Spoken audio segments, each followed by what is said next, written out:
Hello friends, my name is Abhay Kumar and today we are going to discuss a very important issue, the hijab controversy in Karnataka. Muslim students, girls students, they are protesting that the college administrations, the government, the Hindutva forces are denying them educations by calling hijab as a dress which disturbs equality, integrity and public order or morality or law and order.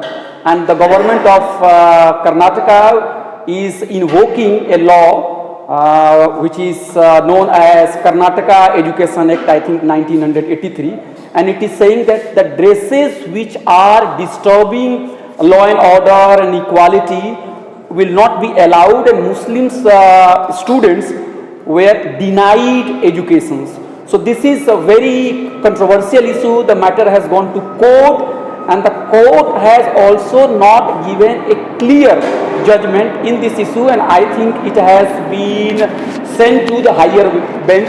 Today in JNU on February 9, 2022, students belonging to minority communities, social justice, Dalits and other progressive sections, they have just held protest and they have spoken against this Brahmanical, this casteist, this communal approach of government, the BJP-led Karnataka government, and they are saying that hijab is the right, it is the matter of religious freedom, it is the matter of personal liberty, and Muslim women should not be harassed further. Today I have got Shayma. She is doing PhD at Law and Government Center in JNU, where we are conducting this interview, you could say, or discussion. Shayma has already spoken in the protest which has just happened. So I am just taking 4 or 5 questions and I'll put to Shayma and I'll ask her to give the opinion. Shayma, thank you very much. Okay, so I have already narrated the story.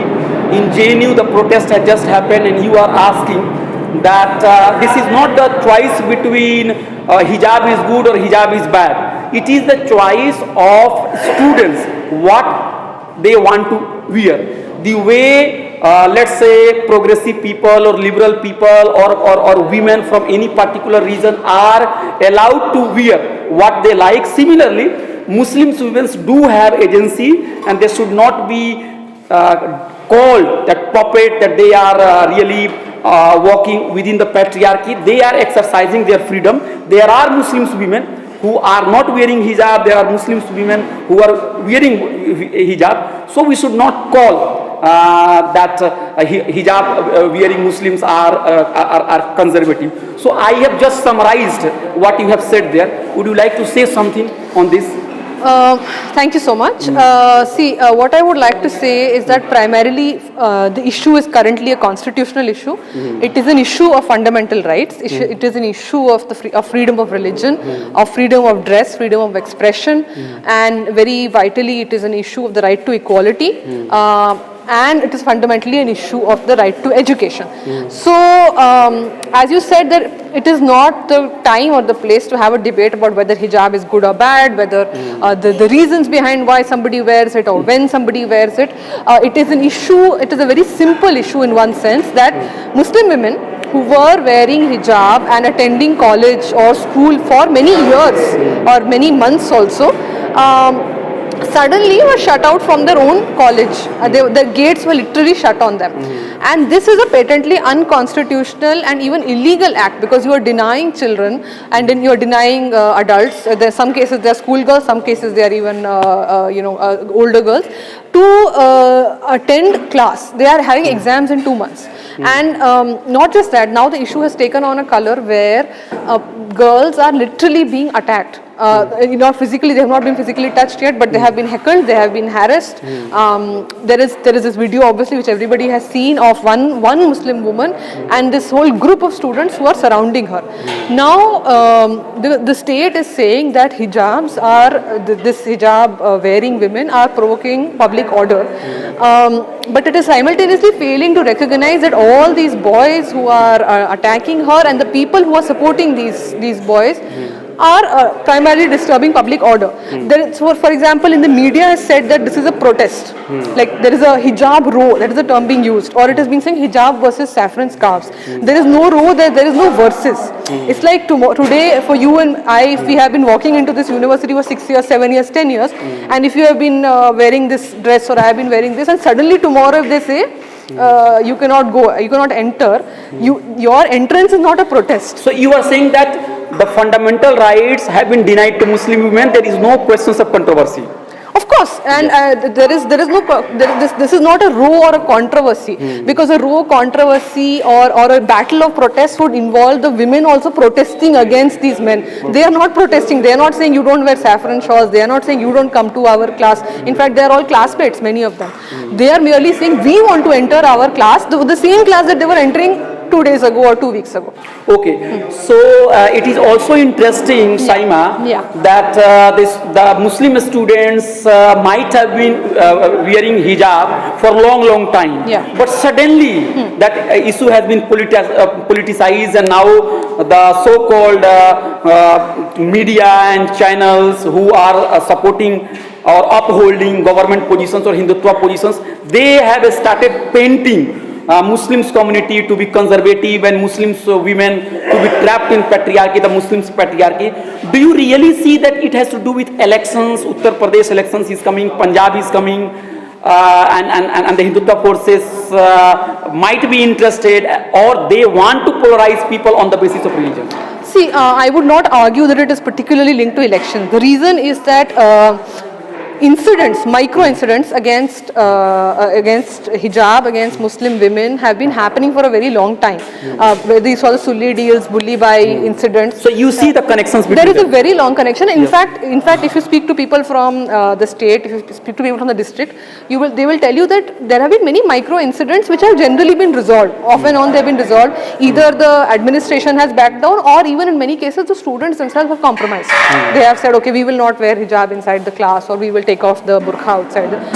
Now there is a greater awareness among Muslim students, and they are not willing to compromise just for no sake. Of course, the issue might be being used for elections. Of course, there might be polarization as an added benefit, but I don't see that this is merely a product of elections.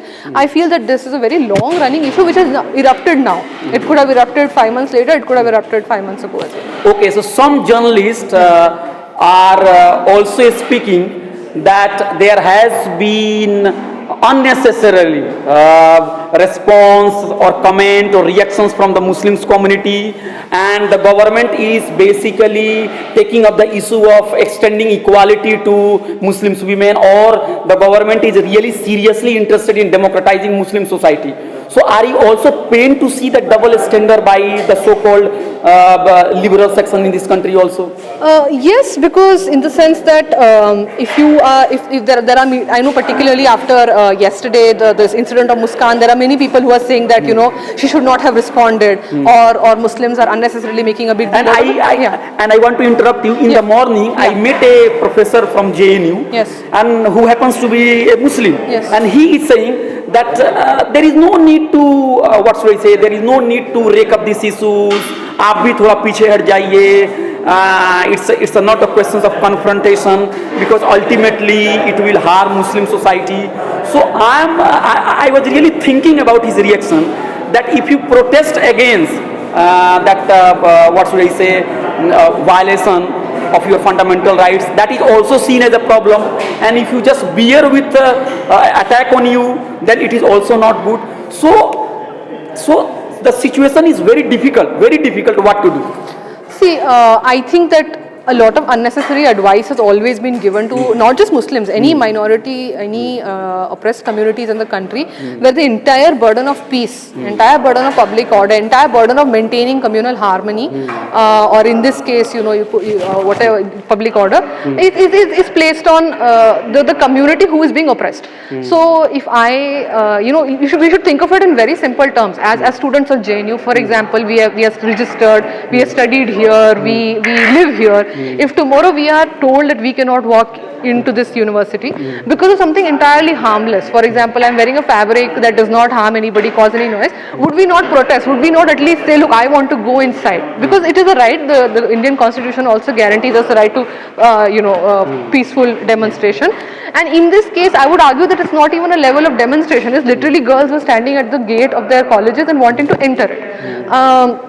So this unnecessary advice of putting the burden of public order, that is exactly what the Karnataka government is doing in a more legal form. The Karnataka government order is also doing it in a more legal form. And to the extent of saying that you should not wear any clothes that cause disruptions to harmony or public order, that is a very vast, like to have that, leave the decision in the hands of the government. They could decide anything is against public order tomorrow, right? So you said in your speech also that public order has been used as a pretext to scuttle the liberty of the people. And one thing I want to ask you, I think you are doing your PhD at CLG. It has to do with also law and legality and constitution. Generally, some political scientists have argued that a state in India particularly is having the responsibility of democratizing the society. So a state in India is not neutral like the so-called Western state. I don't know whether Western state was ever neutral or not, but as we are told that there has been a separation between religion and state in American context also, but in Indian context, that a state has to play a very active role of democratizing the society. That is why on that basis they are justifying that a state can make laws against untouchability, a state can make laws against denial of temple entry to ex-untouchables or scheduled caste people. So that logic has also been taken up by those who want to ban hijab, and they would say that if you give this argument that Muslim women are really liking wearing hijab, it will be the same thing as the Hindu right might say that untouchability is a very much part of that Hindu society. So is it not that a big dilemma is being put before those who support hijab? I think to those people, I would first say that if they are comparing wearing of hijab to untouchability or to any kind of social evil, then they should first go and examine what the comparison that they are making, because as one of the girls from Kundapur district in Karnataka said that, does my hijab make any noise, does it disturb any class, is it causing any discomfort, because that is the limitation on freedom that the constitution has placed, right? It has said that it should not cause any kind of disruption, harm. So obviously Indian constitution does not guarantee absolute liberty, right? It guarantees liberty, but it also ensures equality. It ensures that your liberty, that I cannot just go and punch somebody tomorrow and say that it's my liberty.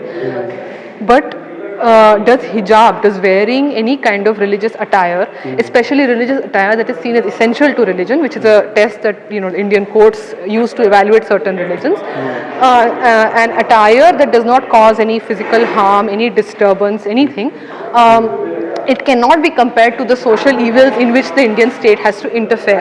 And clearly you spoke about the idea of a state that is meant to democratize society, right? You spoke of a state that is a welfare state. That is also what minorities and marginalized groups in country are asking. Where is the welfare state? The welfare state is the state that is supposed to include Muslim women in higher education. The welfare state is the state that is meant to offer right to education. What does the new education policy promise? What do all these education policies, are they really keeping the interests of Muslim students, Dalit students, Adivasi students, persons with disability in mind? They are not. So yes, we are also asking, where is the welfare state? The welfare state, if it wants to democratize and make society inclusive, then it cannot do so without taking into consideration all sections of society. So of course I agree with you, but hijab is not something that harms anybody. So why and how, on what legal grounds can the state ban it? We are not French secularism, we are not European secularism where as symbols of religion are absent from public. Even yesterday the lawyer for the girls in Kundapur, Devdutt Kamath, advocate Devdutt Kamath, who is a senior advocate Supreme Supreme Court said the exact same thing, that he is a Brahmin, he wears the name, the namam on his head.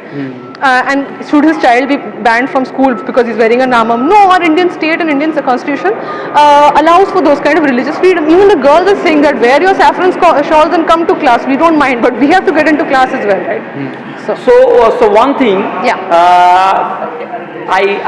I would like to ask. In court also, if you see the controversy around triple talaq, many experts of law, they have argued that in the name of religious freedom, those practices which are very much part of the fundamental tenets of any particular religion, that will be protected, and those who are not part of, let's say, fundamental tenets, that state can do away with. Okay, and that may be the basis for those who have given judgment against the triple talaq, that triple talaq and banning triple talaq nowhere violates Muslims' right to religious freedom. So I am asking, if tomorrow any judge says that wearing a hijab is not a fundamental part of your religion, then how would you respond? First of all, I would like to say that the entire triple talaq debate was an extremely politicized debate. So it was not exactly done in good faith, where the state is saying that we want to, allegedly they want to emancipate women, but we all know that these are very political discussions, and discussions that are meant to polarize, and discussions that are meant to paint the Muslim community as a very backward, a very misogynist community. So secondly, as you said, that it is entirely a possibility, although it is not a possibility because hijab has already been established in Indian law courts as being essential to religion. But even for hypothetical state, hypothetical, if we say that tomorrow, it is. Well, I would like to ask, where is the boundary? Who will interpret? Sometime I also think this is a very, very loaded and a very academic debate, because personal law, as we know, is now being interpreted by secular courts. For example, yesterday was very strange that a court is holding up a copy of the Quran and saying that is it authentic. Then they are reading sections of it. These are scholarly practices that take years and years to learn, right? But due to the colonial history of personal law in India, there was basically, these are abridged and also poorly translated texts that the Indian law courts, secular law courts rely on when they want to understand personal law. So entirely in itself, the whole process of secular courts interpreting personal law is already a very loaded and a very problematic process. But you said that what if tomorrow it is... Sometimes I also think that I don't know how to interpret that which is basic part, which is not basic part. And see, that in fact for a judge to anyway interpret certain things of secular laws is already difficult. For them to go and interpret religious texts, that is an entirely different ball game altogether, that even religious scholars take years and years and 20-30 years to learn. To merely pick up a translation and then say this is essential, this is not essential, is first of all anyway very problematic. There are many scholars who have done work on this. But if the court does announce tomorrow that, for example, if it does not give relief, of course it would be contested in more and more law courts. But a court cannot take away fundamental rights. We have to remember that. The bedrock of this case that is being fought, as the advocate also said, is not being fought only on essentials of religion, but it is being fought on Article 14, on Article 21, on Article 19, on all these articles. And these are not things that the High Court or any other court would so easily take away. Okay. As far as Hindu right-wing criticism is concerned, that can be tackled very easily, because their narrative is not so complex. They will say that Muslim society is not egalitarian, Hindu society is very egalitarian, the conditions of Muslim women are very bad, and they will not talk about Hindu women. Okay. And I want to tell you that yesterday I wrote one piece on hijab in Inquilab, and somebody commented on my post that what Baba Sahib Ambedkar has said on hijab, would you like to say? That person asked me this question. And as far as I know, that Baba Sahib Ambedkar has said several times that the reason why there is a fall of Hindu women, unlike the narrative of the RSS that all social evils started with the arrival of the Muslims, because we had a oppressors, Muslim Akranta. But Baba Sahib Ambedkar is saying that Manu Dharma and Shastras, they have oppressed women, they have taken away all the liberty. And I remember in one article, Dr. Ambedkar has said that Manu Dharma or Shastras are not against only lower caste and Sudras and untouchables, but they are also against women. So my point is that why RSS is allowed to selectively read Ambedkar and put Ambedkar against the Muslims community. On the other hand, the secular forces, the people who really follow Ambedkar's ideology, why are they not bringing the real teaching of Ambedkar, that his idea was against caste, his idea was to demolish the caste and patriarchy connections. So why they are able to appropriate and we have not brought Ambedkar's real message to people? Is it also the reason that why public opinion seems to be against, if you allow me to say hypothetically, against hijab? See, Ambedkar was a very complex and a very deep thinker. And even in JNU, even in many other institutions, right-wing organizations very selectively quote him and always selectively quote him to oppose the burqa, for example. Right?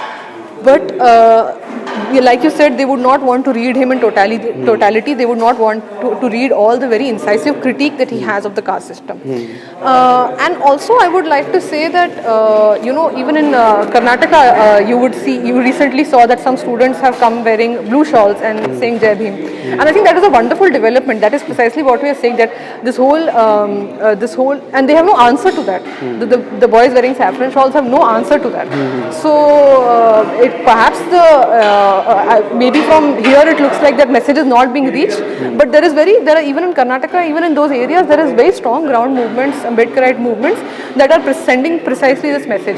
So no amount of misquoting or selective quoting is going to limit his message, because his message is already there in society. It is there in Ambedkarite society and it is there in our universities as well. The progressive people, two questions. The progressive people, they argue that Muslims women coming in support of hijab, or maybe Muslims women in, let's say, 1980s, coming in support of, let's say, Sahabanu, I think coming in support of, coming against the judgment on Sahabanu, or maybe Muslims women coming in support of, let's say, triple talaq. These women do not have agency, and the progressive people should not go by the number. And they argue that the religious organizations within of the Muslims community, they have got the resources and power to mobilize Muslim women. So our position should be that we should stand with the progressive sections among the Muslims community, not with the religious organizations, and not with those women who are supporting patriarchy. See, I think for people to dictate terms on who is progressive, who is regressive, that is not a fair thing to do, because first of all, you're taking away, like you said, if people are so interested in the debate of agency, then they should also understand that it is not just Muslim women who are standing by the hijab debate, but also many non-Muslim women, many non-Muslim men, many scholars. For example, on Shahbano, the complexity of the Shahbano case is very well captured by Flavia Agnes, the lawyer from Mumbai. And this kind of blanket talk about organizations, etc., this is exactly what Karnataka intelligence is also currently doing, where they are saying that these girls are merely led by organizations. All communities, particularly marginalized communities, depend and thrive because of the sense of organization and association. When you are an individual, it is very difficult even to get education. It is very difficult to have a sense of community, because the Indian caste system also denies you the sense of community. The totally polarized world denies sense of community. So religious organizations perform that function.